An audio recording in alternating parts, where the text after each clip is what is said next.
Baik, ini masih terkait dengan utang Garuda Indonesia, Pak, sebesar 138,45 triliun itu. Apakah Komisi 6 DPR RI ini pernah meminta adanya laporan khusus kepada Kementerian BUMN atau bahkan audit forensik terkait penggunaan utang-utang tersebut?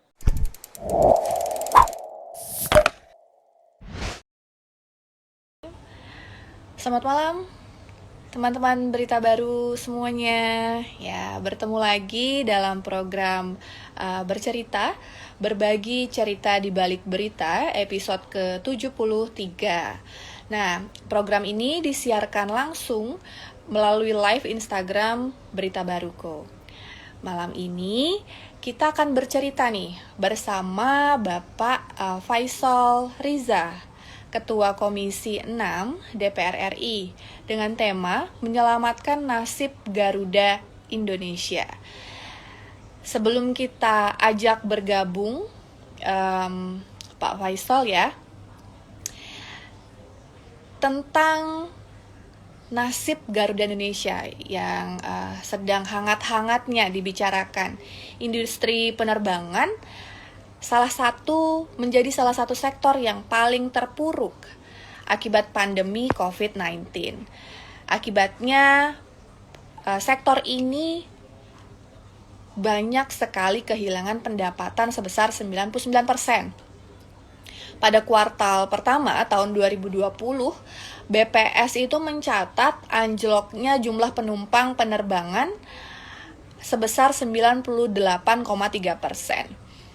Hal itu menyebabkan PT Garuda Indonesia menderita rugi sebesar 712 juta US dollar atau setara 10,34 triliun pada semester 1 2020 atau lebih buruk lagi dari periode yang sama pada tahun 2019 yang mencatat laba sekitar 24,11 juta US dollar setara dengan 349 miliar.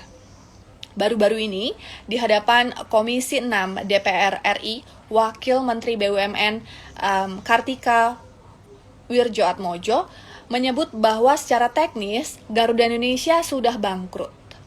Ada beberapa faktor yang menjadi penyebab kebangkrutan.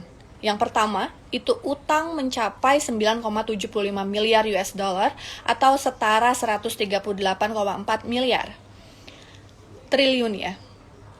138,45 triliun. Yang kedua, itu modal minus sebesar 2,8 miliar US dollar atau setara 39,7 triliun. Alasan yang ketiga, faktor yang ketiga, yaitu sewa pesawat lebih mahal dari harga rata-rata. Di pasaran harga sewa pesawat Boeing 777 750.000 US dollar per bulannya. Garuda menyewanya dengan harga 1,4 juta US dollar. Nah, faktor yang keempat, itu ada rute yang ditempuh ternyata bikin rugi. Garuda saat ini memiliki 437 rute dan akan disederhanakan menjadi 140 rute. Apakah nasib Garuda Indonesia masih bisa diselamatkan? Bagaimanakah cara menyelamatkannya? Marilah kita ajak berbincang dengan Ketua Komisi 6 DPR RI yang membidangi BUMN, Bapak Faisal Riza. Selamat malam Pak Faisal Riza. Selamat malam juga, Mbak. Alhamdulillah. Mbak Reza juga Akhir ya namanya kan? Iya, alhamdulillah kita akhirnya bisa bertemu secara virtual nih ya Pak. Iya. Iya. Apa kabar semuanya? Alhamdulillah nih, baik-baik saja. Semoga teman-teman berita baru dimanapun berada tetap Ya, sehat ya. ya. Memang ini. Ini Pak Faisal sedang berada di Amerika ya informasinya? Ya, mohon maaf makanya kemarin diundang jam 7 pagi atau jam 7 malam waktu Indonesia, jadi saya belum bisa menyanggupi karena terlalu pagi di sini dan kebetulan sudah mulai masuk musim dingin. Dan kebetulan juga saya dalam perjalanan dari Washington DC ke New York, jadi agak khawatir kalau misalnya terlalu pagi. Mhm. Nah, makanya saya minta jam 8.30 malam supaya eh, saya bisa mempersiapkan diri. Ya, Itu karena kalau di sini malam berarti di sana pagi ya Pak ya. betul. Yang penting kondisi sehat semua ya Pak ya. Alhamdulillah semua sehat Alhamdulillah. dan Pak semoga ini semua ya teman-teman berita satu dan semua yang berita gabung baru juga Pak. sehat. Berita baru, sorry. Iya, Maaf ya. iya. Baik Pak Faisal, kita nih mau ngobrolin tentang maskapai Garuda nih yang lagi ramai dibicarakan. Iya. Kapan Iya. terakhir naik Garuda? Wah, kapan ya Pak? Udah lama sih Pak. Udah lama nggak terbang-terbang. Udah lama gak terbang juga. Ya. Iya, itu dia. Pak Faisal, ketika rapat dengan Komisi 6 DPR baru-baru ini ya, Mhm. banyak headline juga Mhm. pernyataannya Wamen BUMN ini mengatakan kalau secara teknis Garuda Indonesia itu sebenarnya sudah bankrupt atau bangkrut. Sebagai mitra kerja Kementerian BUMN, apa yang disampaikan Komisi 6 DPR terkait kabar tersebut? Iya, kita sudah tahu lama mengenai kondisi Garuda ini. Hmm, dan juga kita sampaikan apa adanya. Eh, Sekarang juga susah apa ditutupi segala hal yang sebenarnya tidak baik di satu perusahaan, apalagi sebesar Garuda BUMN gitu ya. Jadi biarpun kita berusaha untuk memoles misalnya supaya sebagai national carrier gitu kelihatan masih bagus di mata publik, di mata internasional, tapi rasanya sudah nggak mungkin lagi untuk disampaikan dengan seperti itu. Jadi lebih baik apa adanya bahwa kondisi Garuda sekarang ya seperti itu. Dan kita di Komisi 6 eh, apa menganggap bahwa Garuda juga sama bahwa sekarang sudah secara teknis sudah bangkrut dan justru kita berharap eh, perlu langkah-langkah yang serius dari super serius dari baik dari BUMN maupun dari pemerintah. Apa skema yang mau dilakukan termasuk dalam rangka menyelamatkan Garuda. Gitu.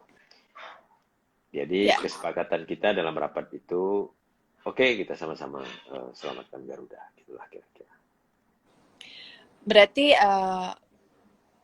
dari Komisi 6 DPR ini merasa bahwa ya Garuda memang pantas diselamatkan begitu ya Pak?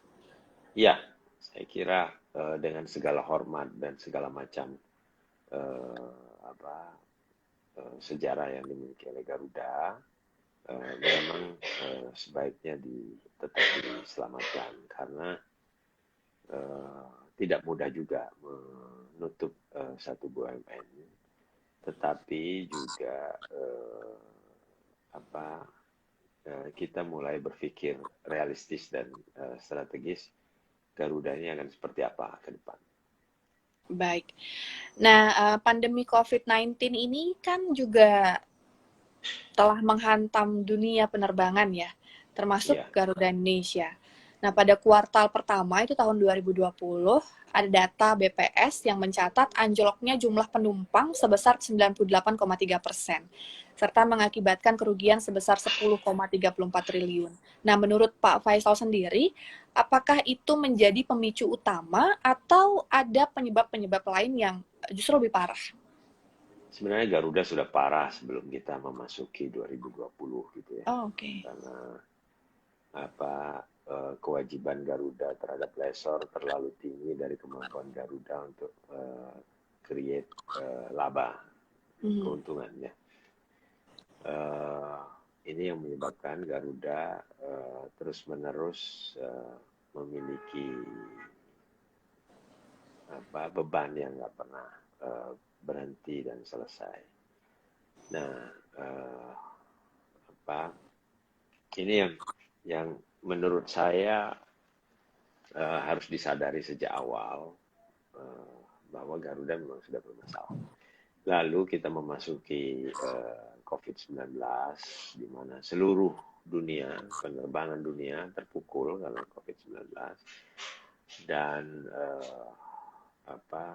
Garuda semakin dalam, semakin parah waktu itu. Kalau tidak salah sudah di akhir tahun mencapai 4 miliar US dollar. Nah, ini kita minta waktu itu agak serius kepada pemerintah. Ayo kita selesaikan Garuda. Ayo kita bantu Garuda. Nah, kita tata, termasuk di dalamnya adalah memberi, ini cukup lama diskusinya, cukup lama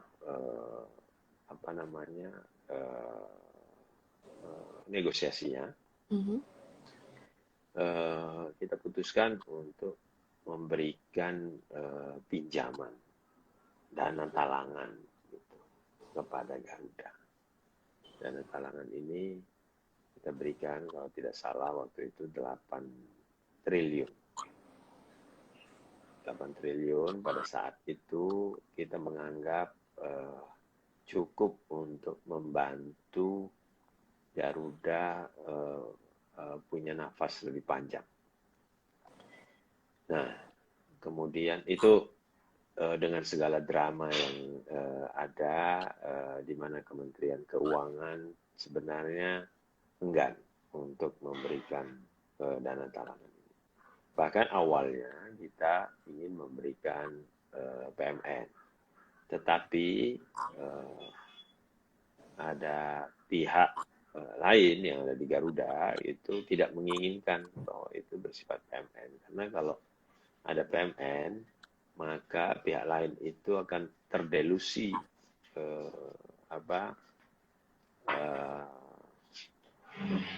share-nya di Garuda karena ada penanaman modal negara. Nah, karena tidak menginginkan, akhirnya disepakati untuk pinjaman atau dana talangan. Kalau memang dana talangan ini dalam 3 tahun tidak berhasil dikembalikan, maka akan berubah menjadi PMN. Begitulah kira-kira skemanya. Baik, atas dasar apa Pak dana talangan sebesar 8 triliun ini dikucurkan? Belum dikucurkan ya. Jadi makanya tadi saya ceritakan bahwa kesepakatannya seperti itu kita sudah setujui karena kita melihat bahwa pertama Garuda masih memiliki peluang untuk bangkit. Yang kedua, negosiasi dengan lessor sedang berjalan. Kemudian ketiga, kita akan melihat bahwa pasca COVID akan ada semacam booming penerbangan, kenaikan ya Pak ya? Ya, wisata, dan kita juga sedang ke arah itu semua karena kita sedang mempersiapkan waktu itu holding aviasi dan pariwisata, sehingga Garuda menjadi atau mengambil bagian dari itu semua. Jadi itu dasarnya kita melihat bahwa Garuda tetap bisa diberikan 8 triliun. Namun ternyata dalam kenyataannya Kementerian Keuangan hanya memberikan 1 triliun dana talangan itu. Selebihnya 7 triliun tidak dikucurkan kepada Garuda. Nah, ini menurut saya jadi serba sulit karena pemerintah yang memiliki Garuda dalam hal ini kelihatan ragu-ragu untuk mengucurkan 8 triliun itu. Nah, di lain pihak Garuda makin lama makin menderita Terpuruk. sekalipun di masa-masa kuartal keempat itu eh, mulai ada peningkatan eh, demand terhadap Garuda, dan ada kegembiraan di teman-teman Garuda bahwa ini akan ada situasi yang lebih baik. Tapi di akhir tahun 2020 pemerintah memutuskan untuk melarang menutup semua jalur penerbangan untuk Natal dan Tahun Baru. Hmm. Ingat ya, akhir tahun 2020 itu betul-betul bandara semua ditutup oleh pemerintah. Akhirnya apa? Harapan itu hilang, dan Garuda tidak bisa mengambil kesempatan itu untuk bangkit. Jadi itu yang membuat juga Garuda makin dalam. Tidak bisa disalahkan juga pemerintah dalam hal kebijakan itu, karena tuntutan penanganan COVID. Nah, cuma akhirnya Garuda makin lama makin kesulitan, dan negosiasi Garuda baik secara eksternal dengan lessor maupun secara internal, misalnya dengan manajemen dan karyawan, itu menyebabkan yang tidak terlalu banyak kemajuan, menyebabkan uh, beban Garuda makin berat. Begitulah kira-kira. Baik, masih berarti yang disepakati itu 1 triliun ya Pak, yang tadinya 8. Ya, yang disepakati 8 triliun, tapi pemerintah mengucurkannya 1 triliun. Oke. Berarti yang dikucurkan hanya 1 triliun.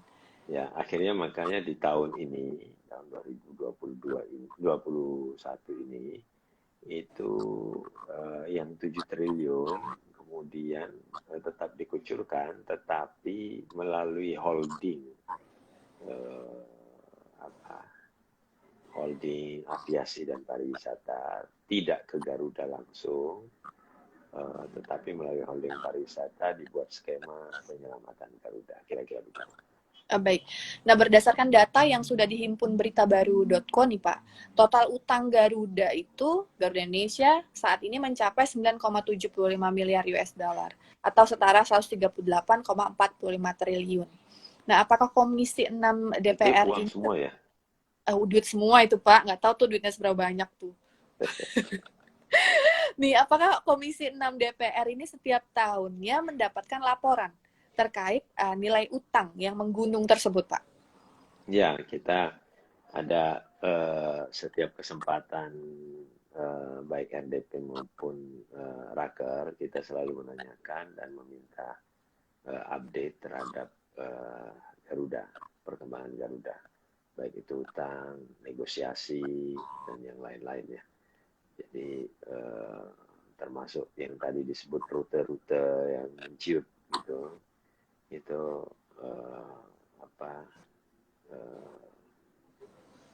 selalu kita minta kepada pemerintah maupun kepada BUMN sendiri. Baik, ini masih terkait dengan utang Garuda Indonesia, Pak, sebesar 138,45 triliun itu.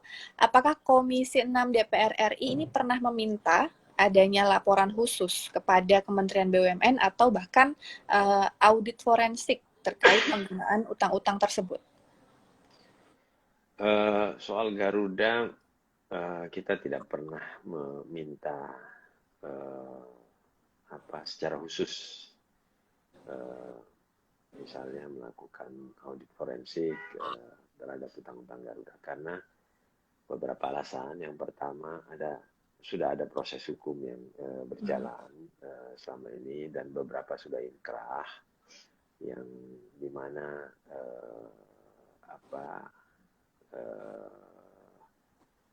sudah ada kejelasan terhadap beberapa kasus. Justru yang kita tekankan adalah negosiasi, ya.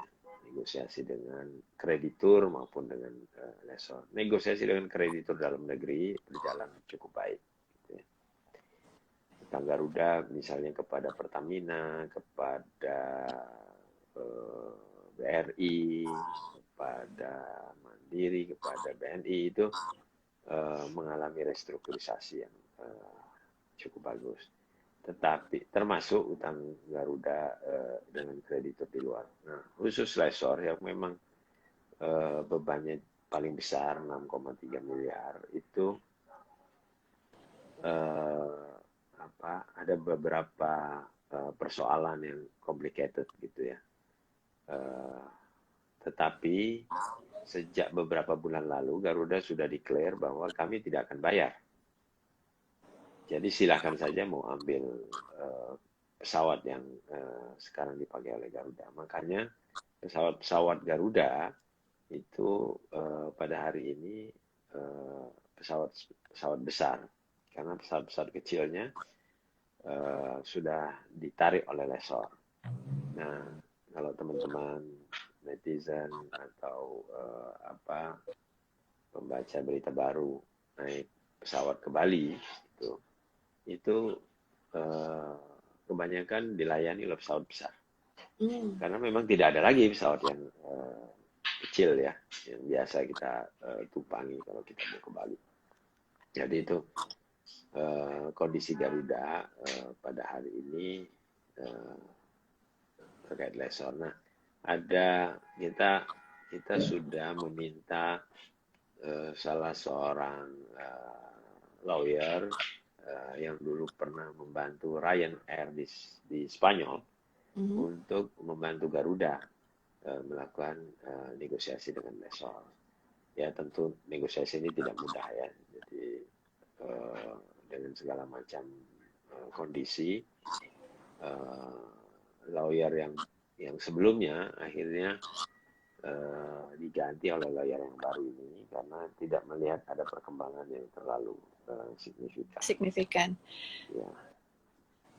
Baik Pak, tadi udah disinggung terkait restrukturisasi. Ini ada teman berita baru yang bertanya, ada dari Syabi_book. Pertanyaannya, bagaimana dengan restrukturisasi yang kabarnya akan dilakukan untuk menyelamatkan Garuda? Nah, sudah sejauh mana dan apa langkah yang paling urgent yang menurut Bapak perlu dilakukan? Ya, restrukturisasi sudah berjalan dan saya kira berjalan cukup bagus ya. Kalau bicara menyelamatkan Garuda, sekarang sudah diselamatkan Garuda.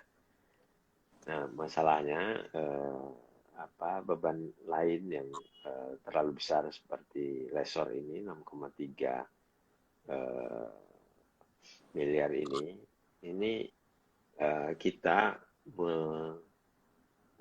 meminta pemerintah jangan bayar dulu. Garuda jangan bayar dulu, negosiasi dulu. Negosiasi sampai pada batas yang paling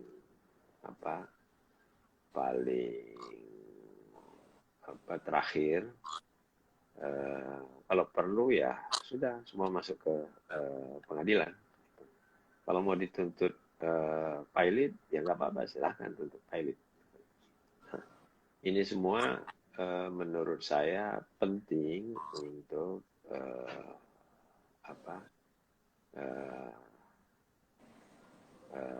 dibuat skema penyelamatan yang lebih komprehensif oleh pemerintah, maunya seperti apa.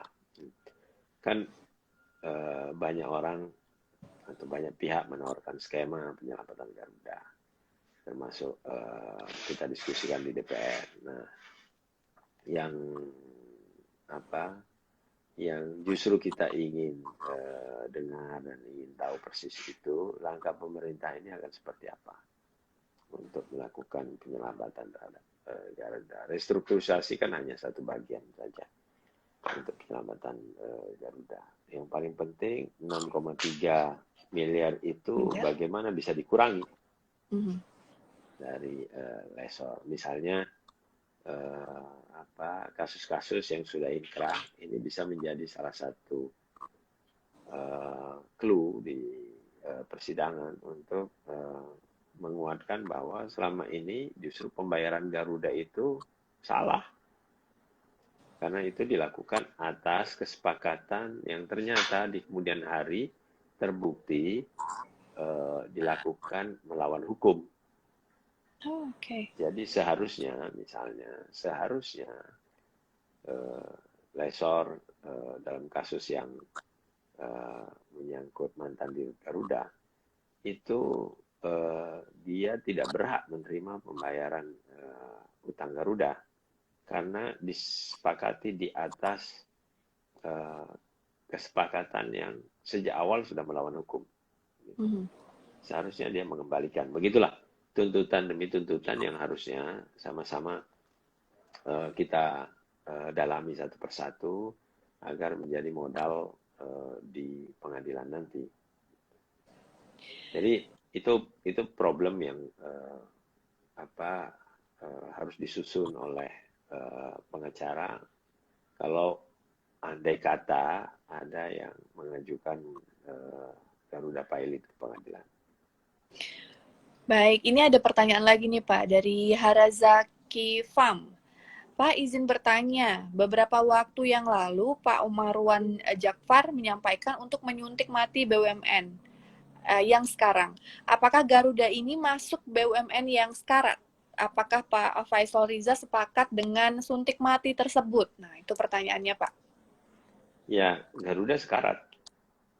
Nah, masalahnya mau menyuntik mati itu kan ada banyak jalannya. Kalau sekarang misalnya melalui proses pengadilan pilot, nggak apa-apa.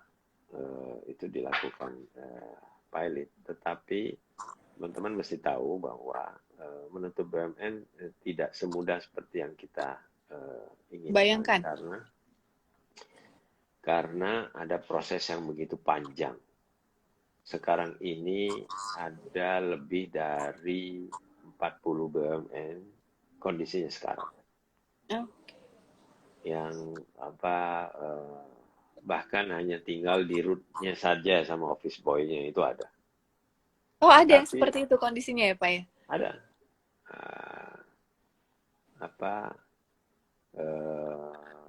Malah sudah ada yang sudah dinyatakan pilot oleh pengadilan dan asetnya sudah dikurasi untuk dijual. Sampai hari ini nggak terjual juga. Sehingga Kementerian Keuangan sebagai institusi yang bisa membubarkan itu sampai hari ini sudah lebih dari mungkin 10 tahun kan. Lebih dari 10 tahun tidak berhasil membubarkan BUMN satu ini. Jadi ingat Kertas Leces nggak? Ya. PT Kertas Leces yang produksi kertasnya. Itu sudah dinyatakan pilot sudah lama. Aset-asetnya sudah mulai dijual. Tapi sebagian besar asetnya yang berupa bangunan dan yang lain-lain sekarang dilelang, dikurasi untuk dilelang gitu ya. Nggak selesai-selesai sampai hari ini. Sehingga nasib karyawan Kertas Leces terkatung-katung. Yang kedua, ingat Merpati kan? Ya, Merpati. Ya, itu juga carrier gitu ya. Jadi saya sudah didatangi mungkin 5-6 kali oleh Serikat Karyawan Merpati untuk menagih hutang yang disebut hutang perusahaan kepada mereka. Nah, hutang perusahaan terhadap mereka itu ya lumayan lah, nggak terlalu besar, tetapi tidak bisa dibayar oleh perusahaan karena ada klausul bahwa hutang itu baru terbayar kalau ada investasi masuk, investasi baru masuk. Nah, sampai hari ini tidak ada investasi. Sehingga Merpati sekarat, tapi juga nggak mati-mati. Nah, pemerintah kelihatannya pada masa yang lalu itu lebih suka untuk ya sudahlah kita kasih uang bulanan gitu kira-kira, bayar uang bulanan, mereka karyawannya tinggal berapa orang, direksinya tinggal satu, office boy, terus sewa kantor, udah kita kasih aja daripada kita misalnya harus menutup itu karena prosesnya yang panjang, menghitung segala macam beban keuangan yang berjalan selama bertahun-tahun, aset, pengadilan, dan seterusnya gitu. Ya bayangkan kalau ada puluhan BUMN melalui proses seperti itu. Itu apa yang merasa mungkin pemerintah waktu sebelum ini mengambil jalan lebih baik jangan membubarkan BUMN itu. Nah sekarang ada upaya untuk melakukan rekonsolidasi. Jadi BUMN-BUMN yang sakit, BUMN-BUMN yang berat kondisinya, yang sekarat gitu, dipelajari dulu aset-asetnya masih bagus enggak gitu. Dipelajari dulu keuangannya masih lumayan enggak gitu. Lalu kemudian kalau direvaluasi, kemudian dikonsolidasikan dengan BUMN yang kurang lebih sama, ini akan lebih baik atau tidak. Lalu arahnya akan seperti apa. Atau aset-aset yang ada diambil oleh BUMN-BUMN yang lain. Gitu. Jadi ada misalnya, saya agak lupa di Surabaya itu ada satu BUMN yang sudah nggak ada sama sekali, Iglas kalau tidak salah. Itu asetnya masih lumayan di tengah kota gitu. Kemungkinan mau diambil oleh PT Sier, itu BUMN juga. Jadi kira-kira dengan cara seperti itu, maka BUMN-BUMN yang nantinya sudah tidak memiliki aset, menutupnya lebih mudah. Begitulah kira-kira. Baik. Dalam 10 tahun terakhir nih, kita kembali ke Garuda Indonesia ya Pak ya. Dalam 10 tahun terakhir, Garuda Indonesia itu selalu mendapatkan penghargaan bintang 5. Maskapai penerbangan kelas ekonomi terbaik dari Skytrax. Di sisi lain, ini para mantan pejabat Garuda Indonesia juga terjerat tindak pidana korupsi. Nah, bagaimana nih sikap Pak Faisal terkait kondisi yang anomali? Ya berarti selama ini itu dipoles saja bahwa Garuda mendapatkan dari aspek pelayanan, services gitu ya. Mungkin bagus juga bahwa Garuda melakukan itu. Tetapi kelihatan bahwa itu tidak sejalan dengan kondisi keuangan Garuda yang sesungguhnya. Gitu ya. Jadi salah satu yang waktu itu kita paksakan atau dipaksakan oleh manajemen adalah rute internasional Garuda untuk tetap dipertahankan. Nah, padahal itu semua cost yang nggak berhenti mengalir. Jadi akibatnya ada subsidi dari keuntungan domestik yang rupanya itu juga nggak cukup. Nah, menurut saya yang paling penting ke depan adalah Garuda punya skema yang saya selalu ingin sebut New Garuda. New Garuda ini apa yang mau dilakukan dengan perusahaan Garuda? Jangan juga dibiarkan bertele-tele lama, akhirnya nasibnya seperti merpati. Kita tidak mau nasibnya seperti merpati. Kenapa merpati demikian? Di samping memang pemerintah menginginkan seperti itu, tetapi memang manajemen dan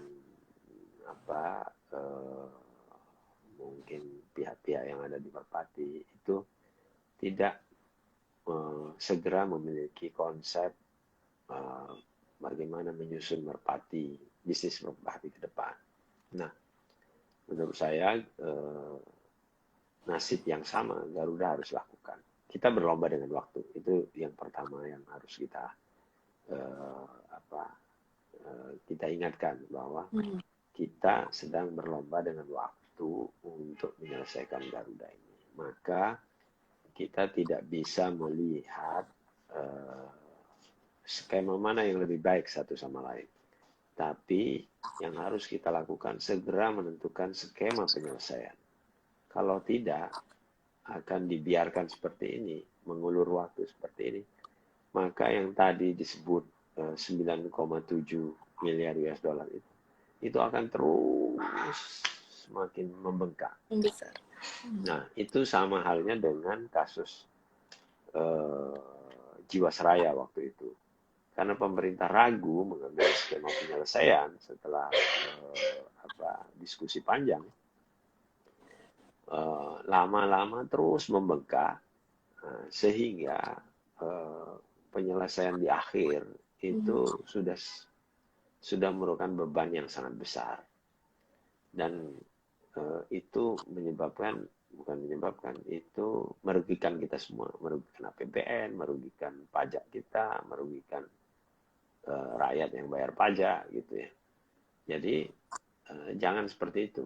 Harus ambil keputusan, harus ambil langkah New Garuda ini akan seperti apa. Nah, ada beberapa yang saya dengar. Sekarang Garuda belum masuk ke dalam aviasi ya, holding aviasi dan pariwisata. Karena kondisinya. Sementara melalui holding itu yang tadi anggaran 7 triliun itu dipakai oleh holding untuk membeli sebagian saham milik Garuda di Citylink. Jadi Citylink-nya yang masih sehat, bagus, diselamatkan. Gitu ya. Ditarik untuk masuk ke dalam holding. Nah, ini uang tentu dikasih, berarti kan membantu Garuda. Di lain pihak, Citylink-nya tidak menjadi beban, tidak terbebani dengan utang Garuda sepenuhnya, sehingga bisa masuk ke dalam holding. Nah, itu salah satu cara yang dilakukan untuk membantu Garuda. Nah, yang juga sehat di Garuda itu GMF ya. Nah, cuma ini sedang dicari skema bagaimana GMF juga bisa keluar dari Garuda. Nah, yang lain-lain adalah kemarin saya dengar bahwa Garuda akan menjalin kerjasama dengan Emirates gitu dalam rangka kerjasama rute internasional. Saya tidak terlalu yakin dalam hati karena apa semudah itu Emirates akan menerima kerjasama dengan Garuda, karena kondisinya Garuda yang seperti sekarang ini tentu juga akan menjadi beban Emirates. Yang kedua, belum punya skema bagaimana Garuda akan mengembangkan bisnisnya ke depan. Nah, mungkin yang dilihat dan bisa dipercaya oleh Emirates adalah satu konsumen loyal dari Garuda yang sampai hari ini kita masih lihat cukup antusias. Yang kedua,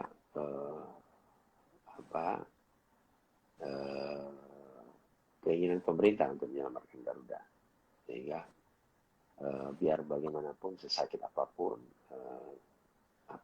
Garuda bisa tetap diselamatkan. Sebenarnya menyelamatkan Garuda nggak sesulit-sulit, bukan langkah yang sulit, karena pemerintah memiliki semua instrumen untuk menyelamatkan Garuda. Ya, cuma masalahnya sekarang saya yang dari sisi parlemen melihat pemerintah belum percaya dan belum yakin dengan bisnis baru yang ingin Garuda kembangkan. Ke arah mana? Akan heavy-nya akan seperti apa? Dia akan masuk melalui skema bisnis dalam apa dalam eh, eh, pariwisata ini akan seperti apa. Nah, kenapa demikian? Karena pasca COVID hampir semua eh, bisnis penerbangan ini sedang antusias melihat bahwa setelah COVID akan sangat terbuka peluang dari bisnis penerbangan untuk meraih keuntungan yang bisa eh, berjilid-jilid gitu, berkali lipat. Nah, masa Garuda tidak punya skema? Kan gitu kira-kira. Masa Garuda tidak bisa melihat ini peluang keuntungan yang bisa mereka raih? Nah, ini yang mungkin ditunggu oleh pemerintah sebagai pemilik Garuda dari manajemen Garuda. Manajemen Garuda ini baru berganti dan seharusnya eh, apa eh, menyusun betul bagaimana rencana bisnis mereka ke depan. Begitulah kira-kira apa yang saya tangkap keresahan dari pemerintah terhadap Garuda. Baik, kalau dari sisi parlemen nih, Pak Faisal dan teman-teman Komisi 6 DPR RI, menurut pandangannya, apakah masih ada harapan untuk menyelamatkan nasib Garuda? Kalau harapan ada, makanya saya bilang itu mudah buat pemerintah. Karena ya anggap saja sekarang mungkin hutang yang ada di BUMN ya boleh dibilang sekitar 20-30 triliun gitu ya. 20-30 triliun itu kan kira-kira di luar lesor ya. Sekarang sudah direstrukturisasi. Kalau itu dikonversi menjadi saham misalnya, karena Garuda nggak bisa lagi membayar ya kewajibannya, jadi mengambil saham yang dimiliki oleh pemerintah kan bisa yang namanya uh, Mandiri, BRI gitu membantu lagi Garuda. Pertamina sekalipun mungkin sekarang merugi, tapi juga masih bisa membantu Garuda. Jadi Garuda masih bisa dengan skema bisnis to bisnis, masih bisa bekerja dengan berjalan dengan dengan kondisi yang ya tentu tidak sesehat sebelumnya, tetapi bisa optimis.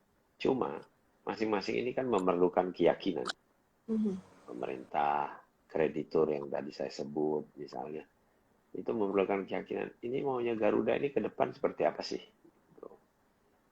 Misalnya tadi disebut ada 400 sekian rute, ya kan? Nah, 400 sekian rute itu untuk pasca COVID, itu Garuda akan seperti apa?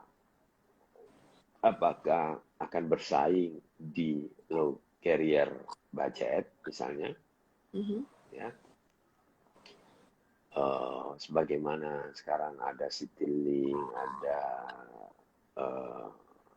Lion gitu ya, atau mau bersaing dengan Batik misalnya dengan menurunkan harga tiketnya, atau tetap akan menjadi eksklusif carrier budget sebagaimana yang sekarang selalu orang menyebut Garuda sangat mahal gitu ya. Nah, kalau saya perhatikan ini Garuda nggak berani keluar dari kondisi nyaman yang ada. Jadi disebut sebagai leader penerbangan, kemudian disebut sebagai nasional carrier gitu ya. Kemudian fasilitas dan pelayanan yang terbaik gitu. Menurut saya sebagai sebuah perusahaan, Garuda nggak memikirkan benar-benar usahanya, karena terjebak dengan penampilan atau performance yang mereka selama ini miliki, yang itu terbukti selama bertahun-tahun menyebabkan kondisi Garuda terpuruk. Tinggalkan itu semua. Ya, kalau orang bilang kalau sudah waktunya sulit, ya sudah, terima kenyataan dan berlakulah sebagaimana orang yang lagi kesulitan. Ya. Jadi jangan merasa kaya sebenarnya eksklusif ya Pak ya, jangan merasa miskin. eksklusif terus-terusan. Jangan merasa eksklusif gitu. Itulah kira-kira. Jadi kenapa mesti takut misalnya bersaing dengan Lion, bersaing dengan Citylink, bersaing dengan Batik gitu. Kenapa mesti merasa bahwa mereka bukan pesaing? Kenyataannya mereka yang menguasai pasar domestik gitu. Ya. Kira-kira begitu. Baik. Pak Faisal, ini sepertinya kita sudah di penghujung waktu, sehingga mohon Pak untuk menyampaikan closing statement-nya. Silakan Pak Faisal. Ya, sekali lagi saya ingin tekankan bahwa pertama, pemerintah jangan ragu. Kalau mau selamatkan Garuda, selamatkan. Pilih skemanya, jangan ragu untuk memilih skema-skema yang sekarang ada. Kenapa? Karena semakin ragu, maka akan semakin dalam beban Garuda. Akan semakin menggunung utang Garuda. Yang kedua, untuk manajemen Garuda, menurut saya sekarang waktunya untuk menyiapkan new business dari Garuda. Karena Anda akan bernasib seperti merpati, di mana tidak hidup dan tidak mati. Itu kalau Anda tidak sampai akhir tahun ini, Anda tidak punya skema bisnis yang jelas ke depan. Sementara peluang bisnis dan harapan untuk bisa keluar dari COVID ini semakin besar. Sehingga tidak ada alasan untuk tidak mengambil porsi bisnis penerbangan, khususnya domestik, yang sekarang setelah COVID akan meledak. Jadi saya kira itu dua pesan yang penting buat Garuda dan buat pemerintah.